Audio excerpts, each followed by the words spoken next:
दोस्तों, कल हमने प्रकाशित वाक्य उसका दूसरा अध्याय देखा था और आज हम तीसरा अध्याय पढ़ेंगे।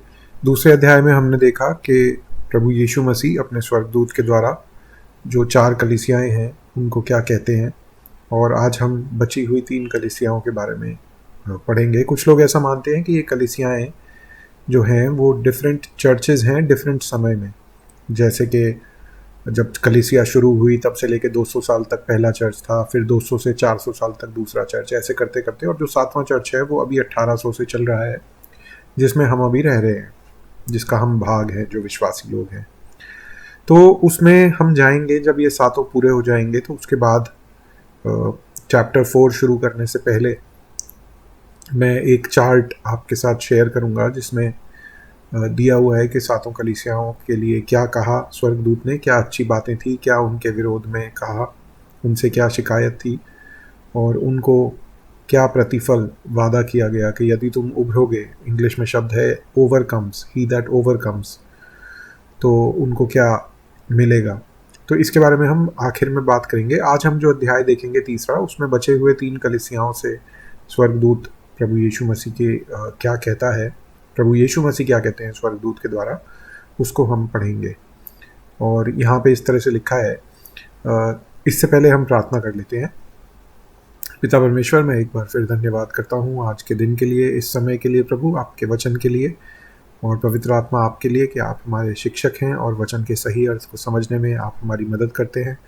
मैं धन्यवाद करता हूँ प्रभु अपने काम के लिए, जो दुकान आपने दी उसके लिए प्रार्थना भी करता हूँ प्रभु कि आगे वाले दिनों में आपकी मर्ज़ी पूरी होती रहे। जो भी चैलेंजेस आते हैं वो आपके नाम से दूर होने वाले हो सकें, और जो मेरे लिए, मेरे परिवार के लिए अच्छा है वही दुकान के साथ हो, दुकान के माध्यम से हो।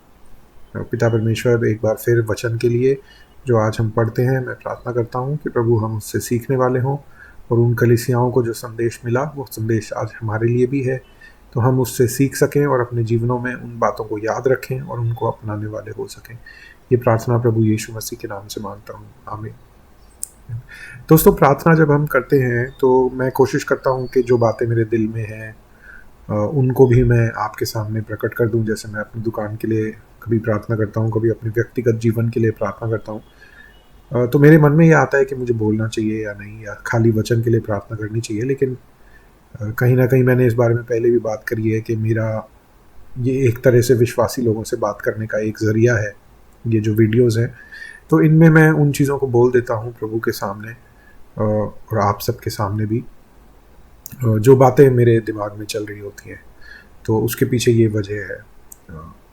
चलिए अब हम वचन में चलते हैं। यहाँ पे इस तरह से लिखा है, सरदिस की कलीसिया के स्वर्गदूत को लिख, जिसके पास परमेश्वर की 7 आत्माएं हैं और 7 तारे हैं, यह कहता है कि मैं तेरे कामों को जानता हूँ। और देखिए, सभी कलीसियाओं से परमेश्वर बोलते हैं कि मैं तेरे कामों को जानता हूँ। तो प्रभु से कुछ भी छुपा नहीं है। हम कलीसिया के भाग हैं, तो हम जो भी काम करते हैं, अच्छे या बुरे, वो सब परमेश्वर को पहले से ही पता है।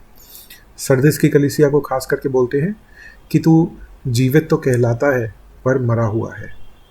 जागृत हो और उन वस्तुओं को जो बाकी रह गई हैं, यानी कि जो थोड़ी बहुत जीवन तुम्हारे अंदर बचा हुआ है और जो मिटने को है, उन्हें दृढ़ कर, क्योंकि मैंने तेरे किसी काम को अपने परमेश्वर के निकट पूरा नहीं पाया। मतलब जो भी तुम करते हो वो परमेश्वर के सामने ठीक नहीं है। इसलिए स्मरण कर कि तूने किस रीति से शिक्षा प्राप्त की और सुनी थी, और उसमें बना रहे और मन फिरा। और यदि तू जागृत न रहेगा तो मैं चोर के समान आ जाऊंगा और तू कदापि न जान सकेगा। तो जागृत नहीं रहोगे तो प्रभु के जो आगमन का दिन है वो एक तरह से चोर के समान से मतलब ये है कि सरप्राइज से आपको लेगा कि मैं किस घड़ी तुझ पर आ पड़ूंगा। पर हाँ, सरदेश में तेरे यहाँ कुछ ऐसे लोग हैं जिन्होंने अपने अपने वस्त्र अशुद्ध नहीं किए। वे श्वेत वस्त्र पहने हुए मेरे साथ घूमेंगे, क्योंकि वे इस योग्य हैं। जो जय पाए उसे इसी प्रकार श्वेत वस्त्र पहनाया जाएगा, और मैं उसका नाम जीवन की पुस्तक में किसी रीति से न काटूंगा, पर उसका नाम अपने पिता और उसके स्वर्गदूतों के सामने मान लूंगा।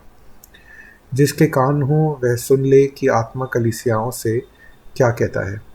तो दोस्तों, जब भी हम इन कलीसियाओं के बारे में पढ़ते हैं ना कि प्रभु का क्या वचन इनके पास आया है, यहाँ पे ये बात साफ होती है कि प्रभु इन कलीसिया में इन लोगों का उद्धार हुआ होगा, और उद्धार सिर्फ अनुग्रह के द्वारा है। लेकिन उसके बाद परमेश्वर इनके कामों को देख रहे हैं, और जब ये गलत काम करते हैं, पवित्रता में नहीं चलते, अशुद्ध हो जाते हैं, या मूर्ति पूजा करने लगते हैं, या निकोलाइटन्स के बारे में हमने बात करी थी कि शरीर की अभिलाषाओं के पीछे चलने लगते हैं विश्वासी और कलीसिया का भाग होने के बाद भी, तो परमेश्वर इन्हें ताड़ना देते हैं, इनको बोलते हैं, इनको चेतावनी भी देते हैं, इनको वापस बुलाते हैं, इनको बताते हैं कि अगर तुम नहीं सुधरोगे तो उसके क्या परिणाम होंगे, और अगर तुम सुधर जाओगे तो तुम्हें क्या प्रतिफल मिलेगा, है ना। तो इस बात को आप ध्यान में रखिएगा कि जब भी हम पवित्रता की बात कर रहे हैं तो हम ये नहीं कह रहे कि हमारा उद्धार उस पवित्रता के ऊपर आश्रित है, लेकिन हम ये कह रहे हैं कि जब हम विश्वास में आ गए और अब हम कलीसिया का भाग हैं और अब हम परमेश्वर में आगे बढ़ रहे हैं,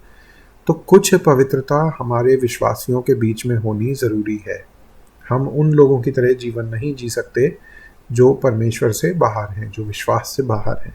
उनके और हमारे जीवन में कुछ तो फ़र्क ज़रूर होना चाहिए, ठीक है। तो ये थी 5वीं कलीसिया। अब जो 6ठी कलीसिया है वो है फिलाडेल्फिया की। तो स्वर्गदूत बोलता है, फिलाडेल्फिया की कलीसिया के स्वर्गदूत को यह लिख, जो पवित्र और सत्य है और जो दाऊद की कुंजी रखता है, जिसके खोले हुए को कोई बंद नहीं कर सकता और बंद किए हुए को कोई खोल नहीं सकता, वह यह कहता है। अब देखिए, इस आयत में परमेश्वर के बारे में हमें एक चीज़ पता लगती है कि प्रभु ऐसे परमेश्वर हैं जो जब कोई दरवाज़ा खोलते हैं हमारे जीवन में भी, तो उसे कोई बंद नहीं कर सकता, और अगर कोई दरवाज़ा प्रभु बंद करते हैं तो उसे कोई खोल नहीं सकता।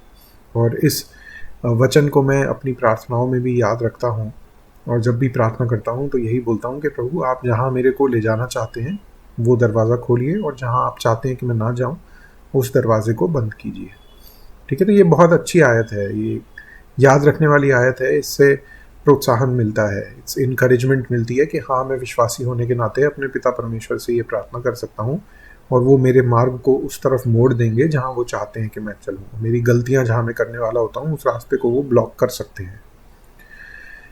मैं तेरे कामों को जानता हूँ, देख, मैंने तेरे सामने एक द्वार खोल रखा है जिसे कोई बंद नहीं कर सकता। तेरी सामर्थ्य थोड़ी सी तो है, फिर भी तूने मेरे वचन का पालन किया है और मेरे नाम का इनकार नहीं किया। देख, मैं शैतान के उन आराधनालय वालों को तेरे वश में कर दूंगा जो यहूदी बन बैठे हैं पर हैं नहीं, वरन झूठ बोलते हैं।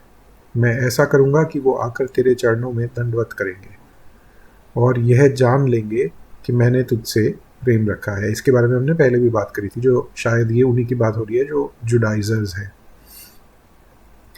और ये सबसे बड़े परमेश्वर के जो विश्वासी लोग थे उनके दुश्मन थे पहली शताब्दी दूसरी शताब्दी में।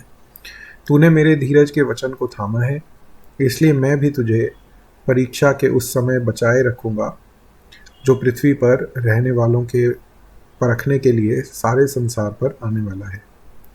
मैं शीघ्र ही आने वाला हूँ, जो कुछ तेरे पास है उसे थामे रहे, यानी कि जो तेरा विश्वास है, जो पवित्रता है थोड़ी बहुत बची हुई, उसको थामे रहे, कि कोई तेरा मुकुट छीन ना ले। तो उसको, इसके बारे में इब्रानियों में भी लिखा है ना कि अपने विश्वास को एक कीमती चीज़ जानकर उसको बचाए रखो, कि कोई तेरा मुकुट तुझसे छीन ना ले। जो जय पाए, फिर से वही बात कि जो जय पाएगा उसे मैं अपने परमेश्वर के मंदिर में एक खंभा बनाऊंगा और वह फिर कभी बाहर न निकलेगा, और मैं अपने परमेश्वर का नाम और अपने परमेश्वर के नगर अर्थात यरूशलेम का नाम, जो मेरे परमेश्वर के पास से स्वर्ग पर उतरने वाला है, और अपना नया नाम उस पर लिखूंगा। जिसके कान हो वह सुन ले कि आत्मा कलीसियाओं से क्या कहता है। लेओडिसिया की कलीसिया के स्वर्गदूत को यह लिख, जो आमीन और विश्वास योग्य और सच्चा गवाह है और परमेश्वर की सृष्टि का मूल कारण है, वह यह कहता है, मैं तेरे कामों को जानता हूँ कि तू ना तो ठंडा और ना गर्म, भला होता कि तू ठंडा या गर्म होता। इसलिए कि तू गुनगुना है और ना ठंडा और ना गर्म है, मैं तुझे अपने मुंह से उंगलने पर हूँ। तो जैसा मैंने शुरुआत में बताया था कि कुछ लोग ये इंटरप्रेट करते हैं, ये बोलते हैं कि ये 7 कलीसियाएं जिनके नाम दिए हुए हैं, ये 7 चर्च एजेस को दर्शाता है। उन लोगों के अनुसार जो लेओडिसिया की कलीसिया है ये 1800 से शुरू होकर अब हम जिस समय में जी रहे हैं उस कलीसिया को दर्शाता है। और इस कलीसिया का एक ट्रेडमार्क या जिसको कह सकते हैं एक फीचर ये है कि विश्वासी लोग ना तो ठंडे हैं ना गर्म हैं, वो गुनगुने हैं। और उसी की यहाँ पे बात हो रही है कि जो गुनगुना है उसे परमेश्वर अपने मुंह से उगलने पर है। परमेश्वर चाहते हैं कि या तो तुम ठंडे हो जाओ या तो तुम विश्वास में गर्म रहो। तू जो कहता है कि मैं धनी हूँ और धनवान हो गया हूँ और मुझे किसी वस्तु की घटी नहीं, यह नहीं जानता कि तू अभागा और तुच्छ और कंगाल और अंधा और नंगा है। इसलिए मैं तुझे सम्मति देता हूँ कि आग में ताया हुआ सोना मुझसे मोल ले कि धनी हो जाए, और श्वेत वस्त्र ले ले कि पहनकर तुझे अपने नंगपन की लज्जा ना हो। अपनी आंखों में लगाने के लिए सूरमा ले कि तू देख सके। मैं जिन जिन से प्रेम रखता हूँ उन सब को उलाहना और ताड़ना देता हूँ। इसलिए उत्साही हो और मन फिरा। देख, मैं द्वार पर खड़ा हुआ खटखटाता हूँ। यदि कोई मेरा शब्द सुनकर द्वार खोलेगा तो मैं उसके पास भीतर आकर उसके साथ भोजन करूँगा और वह मेरे साथ। जो जय पाए मैं उसे अपने साथ अपने सिंहासन पर बिठाऊंगा, जैसा मैं भी जय पाकर अपने पिता के साथ उसके सिंहासन पर बैठ गया। और ये कितनी अच्छी एक, अगर आप इसको पिक्चराइज करें, कितनी अच्छी एक इमेज है, कितना अच्छा एक दृश्य है कि पिता परमेश्वर के साथ प्रभु यीशु मसीह एक सिंहासन पर बैठे हुए हैं। और जब हम जय पाते हैं इन दुनियावी चीज़ों पे, तो प्रभु हमारे को भी अपने साथ बिठाएंगे। एक बच्चा जैसे अपने पिता के साथ बैठता है ना बड़ी सी कुर्सी पे, वैसा एक दृश्य मन में आता है इस वचन के बारे में सोचते हुए। और फिर वही बात कह के स्वर्गदूत अंत करता है, जिसके कान हो वह सुन ले कि आत्मा कलीसियाओं से क्या कहता है। तो देखा आपने 3 कलीसियाँ जो थी, 5वीं, 6वीं और 7वीं, उनसे भी परमेश्वर उनके कामों के ही बारे में बात कर रहे हैं और उन्हें ये कह रहे हैं कि तुम जो गलत कर रहे हो उसको छोड़ दो और जो सही कर रहे हो उसमें आगे बढ़ो। तो ये मैसेज एकदम मुझे लगता है कि बहुत ज़रूरी है आज के टाइम में प्रचार होना, और हमें याद रखना कि हाँ, हम विश्वास के द्वारा, अनुग्रह के द्वारा बचाए गए हैं, लेकिन फिर भी हमें पवित्रता में बढ़ते रहना है। हमारा उद्धार उस पर चाहे निर्भर नहीं करता, तो भी वो बहुत ज़रूरी चीज़ है जिसके अंदर हमें बढ़ते जाना है, जैसा कि यहाँ पे परमेश्वर ने बताया है हमें। ठीक है, तो आइए हम प्रार्थना के साथ अंत करते हैं। एक बात और मैं जो बांटना चाहता था, जो मेरे मन में आ रही थी ये पढ़ते हुए, कि देखिए पौलुस के जो पत्रियां थी जिनमें वो अनुग्रह से उद्धार की बात बहुत ज़्यादा करता है, वो इसलिए थी क्योंकि जब पौलुस ने वो पत्रियां लिखी, जिस कलीसिया को लिखी, वहाँ पे कुछ लोग ये कह रहे थे कि तुमने विश्वास तो कर लिया और तुम्हारा उद्धार हो गया, लेकिन अभी भी कर्मों को भी करो, जो यहूदी कानून है, जो व्यवस्था है, उसको मानो। तो उस बात को समझाने के लिए पौलुस ने अनुग्रह के ऊपर इतना जोर डालते हुए अपनी पत्रियां लिखी। उससे ये मतलब निकालना निकोलाइटन्स की तरह कि अब हम विश्वास में आ गए, अब हम जो मर्जी करें, ऐसा ठीक नहीं है। और इसीलिए ये 7 कलीसियाओं को पत्र लिखने का मकसद ही ये है, उन्हें बताना कि तुम क्या सही कर रहे हो, क्या गलत कर रहे हो, और सही करोगे तो क्या होगा, गलत करोगे तो क्या होगा। ठीक है ना। तो इसको याद रखते हुए आइए हम प्रार्थना में अंत करते हैं। पिता परमेश्वर, हम धन्यवाद करते हैं एक बार फिर आपके वचन के लिए, और प्रभु हम प्रार्थना करते हैं कि यहाँ पे जो जो चेतावनियाँ दी गई हैं उनको हम अपने जीवनों में मानने वाले हो सकें। प्रभु, जो भी एरियाज़ हैं हमारे जीवन के, उनमें हम काबू पाने वाले हो सके। जैसे गुनगुना बताया गया लेओडिसियन कलीसिया को, तो हम गुनगुनों में ना पाए जाएं, परंतु परमेश्वर गरम, विश्वास में गरम रहें। फिर हम देखते हैं कि कुछ लोग जिन्होंने धीरज रखा उनको अच्छा बोला गया, तो हम उन लोगों में गिने जाएं जो धीरज से वचन को थामे रहे।